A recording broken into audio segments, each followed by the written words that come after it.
Headlines प्रायोजक रामबंधू लोणचं मसाला, best निवडा रामबंधू निवडा।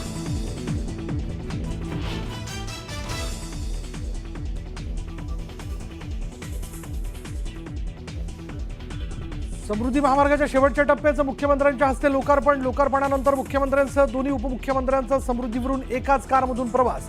समृद्धीवरून प्रवास आता आणखी सुसाट।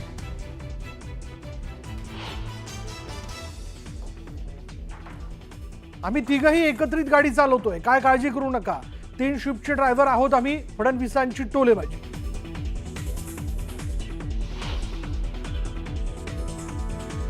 मनसे आणि शिवसेना उभाटाच्या युतीबाबत दोन्ही भावांनी बोललं पाहिजे। युती संदर्भात मी बोलून काही उपयोग नाही। ठाकरे बंधूंच्या युती संदर्भात अमित ठाकरेंचं पहिल्यांदाच भाष्य।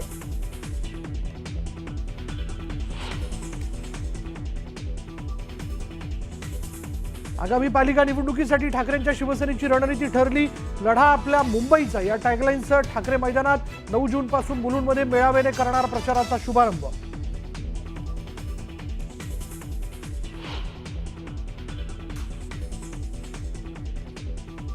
उद्योगमंत्री उदय सामंत मुख्यमंत्र्यांच्या भेटीला। तटकरे आणि गोगावलेंमधील वादावर चर्चेची शक्यता, वादावर समन्वयाची जबाबदारी। सामंतांवर सोपवल्याची चर्चा, वरिष्ठ सूत्रांची माहिती।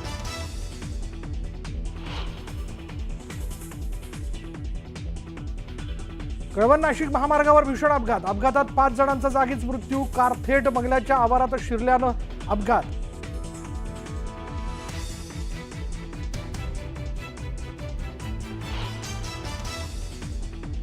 राज्यातील 903 योजनांच्या प्रशासकीय मान्यता रद्द। गेल्या 3 वर्षांपासून रखडलेल्या योजना बंद करण्याचा सरकारचा निर्णय। मृदू आणि जलसंधारण विभागाकडून निर्णय जाहीर।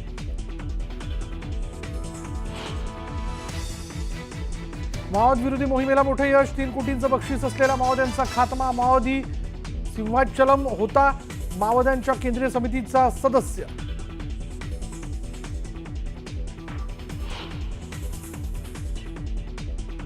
कोल्हापूरच्या वरणगे पाडळीत हुंड्यासाठी गर्भवतीच्या छळ। माहेरून 10 लाख रुपये आणण्याचा पतीकडून तगादा। आरोपी पतीवर गुन्हा दाखल।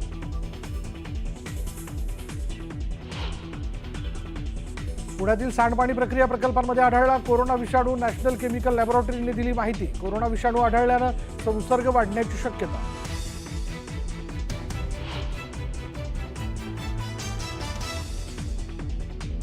पंतप्रधान मोदींकडून एक पेड़ मां के नाम अभियानाचा शुभारंभ। पंतप्रधान मोदींनी वृक्षारोपण करत दिला देशवासियांना पर्यावरण संवर्धनाचा संदेश।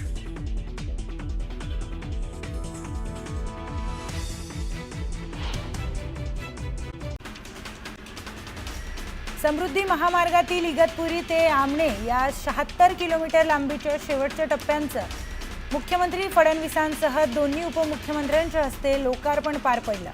समृद्धीच्या नव्या मार्गाचं लोकार्पण झाल्यानं आता मुंबई ते नागपूर प्रवास सुसाट होणार आहे। समृद्धीच्या लोकार्पणानंतर मुख्यमंत्र्यांसह दोन्ही उपमुख्यमंत्र्यांनी समृद्धीवरून एकाच कारमधून प्रवास केलाय। स्वतः उपमुख्यमंत्री एकनाथ शिंदेंनी कारचं स्टीअरिंग हाती घेतला। यावेळी एकनाथ शिंदे, अजित पवार आणि मुख्यमंत्री देवेंद्र फडणवीसांनी समृद्धीवरील मार्गाची सफर केली। आम्ही तिघेही 3 शिफ्टमध्ये काम करतो। आम्ही तिघेही उत्तम ड्रायव्हर आहोत, त्यामुळे आम्हाला एकमेकांच्या गाडीत बसण्याची सवय आहे, असं वक्तव्य मुख्यमंत्री देवेंद्र फडणवीस यांनी केलं। 701 किलोमीटर लांबीचा समृद्धी महामार्गातील अखेरचा 76 किलोमीटर लांबीचा या टप्प्याचं लोकार्पण करण्यात आलं। हा मार्ग आजपासून वाहतुकीसाठी खुला झालाय। हा टप्पा तंत्रज्ञानाचा एक मोठा आविष्कार मानला जातोय। सह्याद्रीचा डोंगर पोखरून केलेले 2 बोगदे आणि अतिविशाल खोल दरीत उभारलेला हा विशाल पूल हे या टप्प्याचं खास वैशिष्ट्य आहे। मनसे आणि ठाकरे गटाच्या युतीबाबत पहिल्यांदाच अमित ठाकरे यांनी त्यांचं मत मांडलंय। युतीबाबत दोन्ही भावांनी बोललं पाहिजे। युती करायची असल्यास राज ठाकरे आणि उद्धव ठाकरे चर्चा करतील, त्याबाबत मी वक्तव्य करणार नाही, असं मत अमित ठाकरेंनी मांडलंय।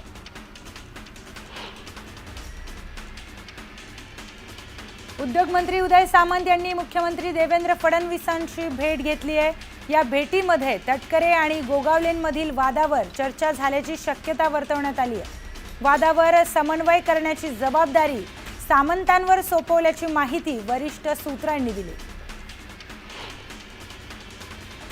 सुधाकर बडगुजर यांची पक्षातून हकालपट्टी केल्यानंतर दत्ता गायकवाड यांची शिवसेनेच्या उपनेतेपदी नियुक्ती करण्यात आली.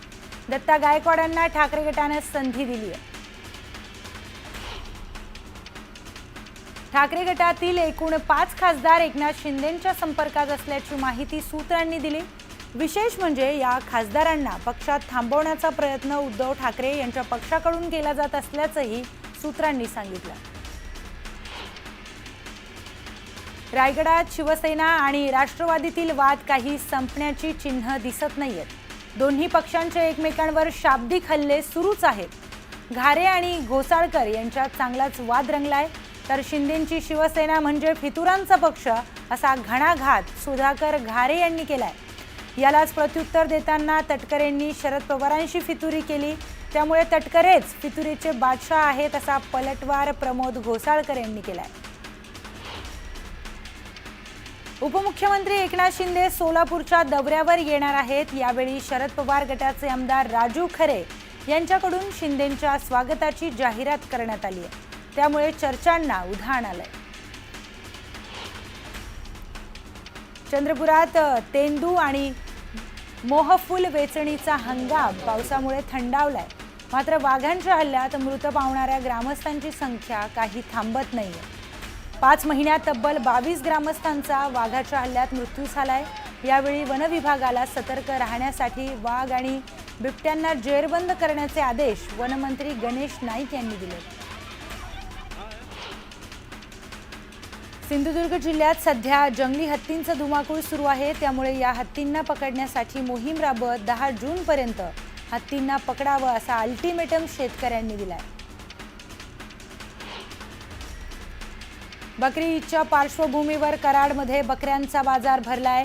कराडमधील डोक्यावर चंद्र असलेल्या बोकडाला 5 लाखांची किंमत मिळाली. तर बाजार समितीत मोठ्या प्रमाणात उलाढाल सुरू आहे.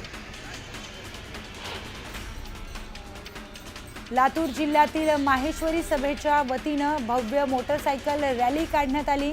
यावेळी ऑपरेशन सिंदूरच्या आठवणींना उजाळा देण्यात आला. हिंगोलीच्या सेनगावमध्ये प्लास्टिक प्रदूषण रोखण्यासाठी सिंगल यूज प्लास्टिक विरोधात कारवाई करण्यात आली आहे. यावेळी 380 किलो प्लास्टिक जप्त करण्यात आलं. अमरावतीच्या शासकीय वैद्यकीय महाविद्यालयाला NMCनं कारणे दाखवा नोटीस बजावली आहे. महाविद्यालयातील पायाभूत सुविधांच्या अभावासह शिक्षक कमतरतेवर बोट ठेवत नोटीस बजावण्यात आली. हिंजवडी येथील एका इमारतीच्या 21व्या मजल्यावरून उडी घेत अभिलाषा कोथंबिरे या 25 वर्षीय IT अभियंता तरुणीनं आपलं आयुष्य संपवलं. स्वेच्छेने आत्महत्या करत असल्याचा उल्लेख तिने चिठ्ठीमध्ये केलाय. चंद्रपूर शहरातील रामबाग वनसंकुलात राज्यातील पहिल्या वन नियंत्रण कक्षाचं उद्घाटन वनमंत्री गणेश नाईक यांच्या हस्ते पार पडलंय. सुमारे 3 कोटी रुपये खर्चून उभारलेल्या या अत्याधुनिक नियंत्रण कक्षामार्फत वनरक्षक व अधिकारी एका विशेष ॲपच्या माध्यमातून जोडले गेले आहेत. चंद्रपूरच्या विद्यार्थ्यांनाही मुंबई व पुण्यासारख्या शहरातील नामांकित महाविद्यालयांमध्ये प्रवेशाची संधी मिळणार आहे. दरम्यान या प्रक्रियेसाठी जिल्ह्यातील 223 महाविद्यालयांनी नोंदणी केली असून 4 टप्प्यांमध्ये ही प्रक्रिया होईल. अहिल्यानगर जिल्ह्यात नव्या धोरणानुसार तालुक्यातील 12 गटातील 47,133 ब्रास वाळूचा लिलाव होणार आहे. या लिलावातून 2 कोटींचा महसूल अपेक्षित आहे. छत्रपती संभाजीनगरच्या घाटीमध्ये दररोज जवळपास 40 आणि महिन्याकाठी 1200 MRI केले जातात. घाटीतल्या रुग्णांसाठी 2200 रुपये शुल्क आकारले जात होते. मात्र तब्बल 8 वर्षांनंतर पुन्हा 700 रुपयांमध्ये MRI काढण्यात येणार आहे. हिंगोली जिल्ह्यात पावसाळ्यापूर्वी आरोग्य विभागाकडून गावागावातील पिण्याच्या पाण्याच्या नमुन्यांची तपासणी करण्यात आली आहे. विहीर, बोरवेल, नळ आदींचे 681 नमुने घेण्यात आलेत. यातील 29 पाणी नमुने दूषित आढळले. हिंगोलीच्या वसमत शहरात मुख्य बाजारपेठ भागातील अनेक ठिकाणी कचऱ्याचे ढीग दिसून येत आहेत. रस्त्याच्या कडेलाही कचरा साचल्यानं मोकाट गुरांची गर्दी झाली आहे. त्यामुळे कचऱ्याच्या दुर्गंधीमुळे नागरिक हैराण झाले. आगामी बकरी ईदच्या पार्श्वभूमीवर महाड उपविभागामध्ये पोलिसांनी रूट मार्च काढलाय. ज्या गावांमध्ये गोवंश हत्येबाबत गुन्हे दाखल आहेत अशाच ठिकाणी पोलिसांनी रूट मार्च काढलाय. उबाठाच्या शिष्टमंडळानं सिंधुदुर्ग शासकीय वैद्यकीय महाविद्यालयामध्ये धडक देत कंत्राटी कर्मचाऱ्यांच्या पगारातील भ्रष्टाचार उघडकीस आणलाय. या प्रकरणी कारवाई न केल्यास आंदोलनाचाही तीव्र इशारा देण्यात आला. कौटुंबिक वादात पोलीस न्याय देत नसल्यानं एका तरुणानं चक्क पाण्याच्या टाकीवर चढून शोले स्टाईल आंदोलन केलंय.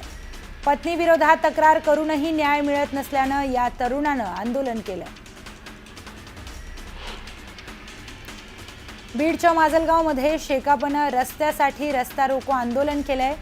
खामगाव पंढरपूर राष्ट्रीय महामार्गावरील सिमेंटच्या रस्त्याला भेगा पडल्यानं अपघातांच्या प्रमाणात वाढ झाली आहे. त्यामुळे शेकाप कार्यकर्ते आक्रमक झालेत. पुण्यात शरद पवार गटानं आंदोलन छेडलंय. पीएमपीएलच्या दरवाढी विरोधात आंदोलन करण्यात आलंय. यावेळी त्यांनी आंदोलनस्थळी घोडागाडीसह बैलगाडी नेत सर्वांचं लक्ष वेधून घेतलं.